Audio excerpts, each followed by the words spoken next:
Neighborhoods across the city of Hamilton are supported by various community-level groups, associations, and organizations.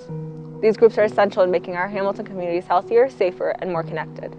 The City of Hamilton's Neighborhood Development Section seeks to support these resident-led initiatives across the city.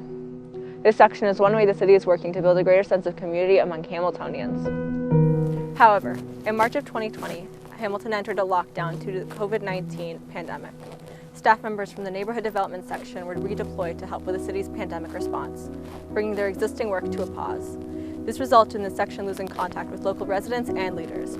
For the community organizations themselves, public health measures meant the shuttering of their usual in-person programming, among many other challenges.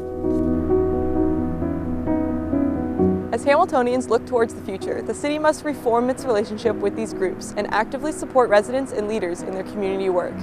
The Neighborhood Development Section has partnered with students from CityLAB Hamilton, a social innovation hub, to address this need.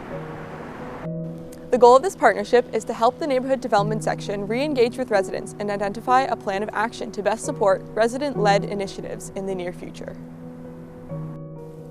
The first step of this process involved the formation of a preliminary survey to understand how local organizations and associations were adapting to the pandemic and the type of support they needed from the city. The survey was released to leaders at over 50 community groups. The 26 individual responses gave us insight into how community groups have been communicating and engaging with residents during the pandemic. Feedback from this survey was then used to guide the development of a virtual community roundtable. The purpose of the event was both to provide residents with a space to connect with each other and the city, as well as gather resident input on the challenges they are facing and how the Neighborhood Development Section can help. The virtual roundtable was held in 2 sessions, taking place on November 24th and November 26th. In total, 22 residents from over 20 different organizations were able to attend, with many more providing feedback through surveys.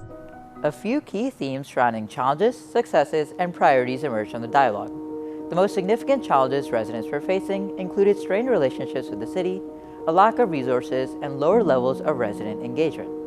Many residents also discussed how the pandemic exacerbated existing inequities and challenges their organizations were already facing. Nevertheless, we found that some groups were still having moments of success, such as increased engagement on their social media pages.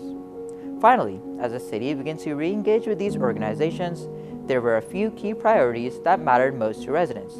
The first was building a sense of community to bring folks together. Accessibility was also a top priority for residents, along with the mental health of community volunteers who were already placed under increased stress. In the latter half of our roundtable, residents also worked on brainstorming various ways in which a city can support their communities, organizations, and associations. These solutions, which range from access to additional resources and programming to individualized support from city staff, directly informed our final recommendations and action plan. And so, with the help of residents and neighborhood community organizations, we put forward the following recommendations for the city to re-engage with and support our low Hamilton neighborhoods. Firstly, we propose that the Neighborhood Development Section should provide resources to support the online facilitation of community meetings, events, and activities. Secondly, the section should establish grant programs to fund the short-term and long-term needs of residents and community groups. Next, we recommend the creation of a digital space, namely a Facebook page, where residents can connect with one another and with the city. Our fourth recommendation focuses on the development of resources to assist residents looking to start a neighborhood association or hub. Fifthly, we propose that the Neighborhood Development Section circulate a monthly neighborhoods newsletter.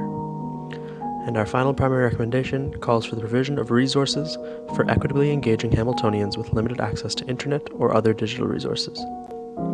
We also suggest a number of secondary recommendations for the section, including the creation of a block connectors program, a staff role for direct support, and a resource for guiding the planning of in-person events.